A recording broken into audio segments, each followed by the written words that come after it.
Mind philosophy discusses the insights from some of the greatest thinkers over time. It will also demonstrate how their wisdom can be applied against the complexities and challenges we face in modern society. It's how philosophy can be used as a vehicle to produce a better version of who we are and how we interact within ourselves and each other.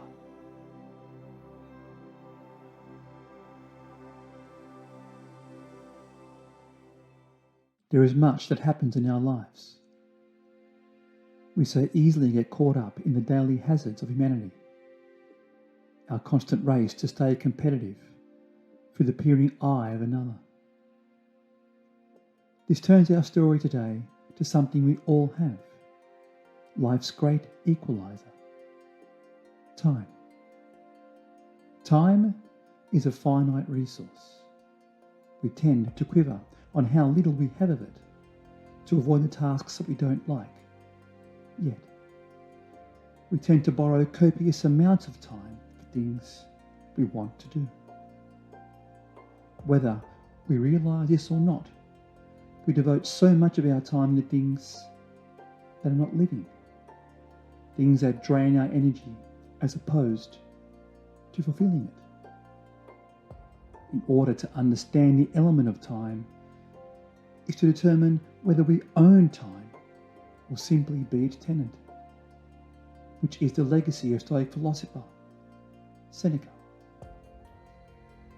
How much time during our lives do we curse ourselves and others when things don't go our way?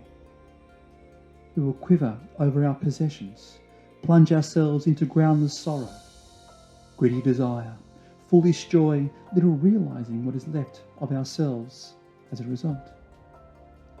For Seneca, this is like dying prematurely, when we neither have peace in prosperity nor patience in adversity. It is not the voyage that was long, just the path that was chosen that ages us into our adversities. As we long for certainty, we tend to underestimate how uncertain life is. As life is divided into our past, present and future, from this our present is the shortest, the future is unclear, where the only thing that is certain is the past. We become so preoccupied with planning and aspiring to do things. Yet how often do we put things off because we say we lack time? As when we are idle and procrastinate life, what we don't grasp will flee, and even if we do grasp it, it will still find a way to escape us. We often arrive at our destination before we were aware of approaching it, when we become so judgmental of things before we even experience it. It seems we become aware of what we have experienced only when it is over, not in its present moment. We need to be cautious of envy when we overpossess ourselves, as there is a forgotten freedom to how we can admire the world from its distance. The actual time you have, which reason can prolong through it, naturally passes quickly, inevitably escapes you rapidly, but you let it slip away as though it were something superfluous and replaceable.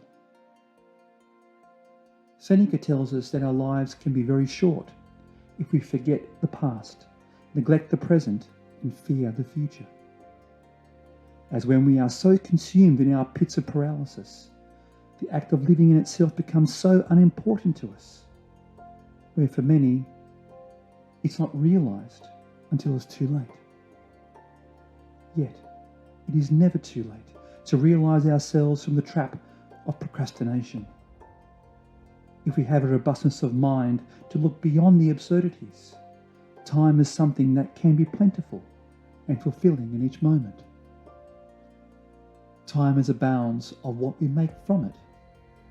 We often state how busy we are, yet one who is truly noble will always make time to help another. What we little realise is our enjoyment of leisure is the longing we have for it, more than the act of leisure itself. This can be said even for how we approach our work.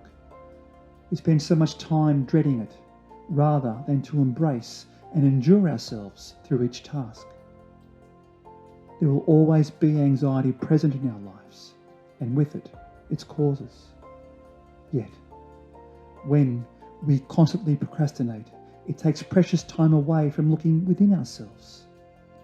To look within nature, engage in reflection, to understand what sets our world in motion, and understand how small we are among our greater universe. How often do we realise that all of our worries and efforts were in vain? Our circumstances were often exaggerated, and even if the worst did occur, we can offer a resilience to work our way through it. As Seneca tells us, it can take a whole life to learn how to live, and then equally take a life to learn how to die.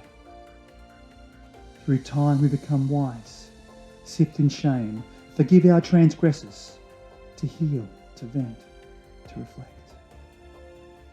As time is in its own realm that we caress as if it were a molten blanket of gold on a frigid night, time is what we give. Time is what we create.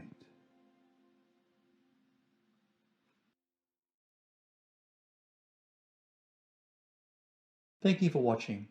If you enjoyed this video, please press the like button and subscribe to the Mind Philosophy channel. Feel free to leave your comments so we can generate some conversation.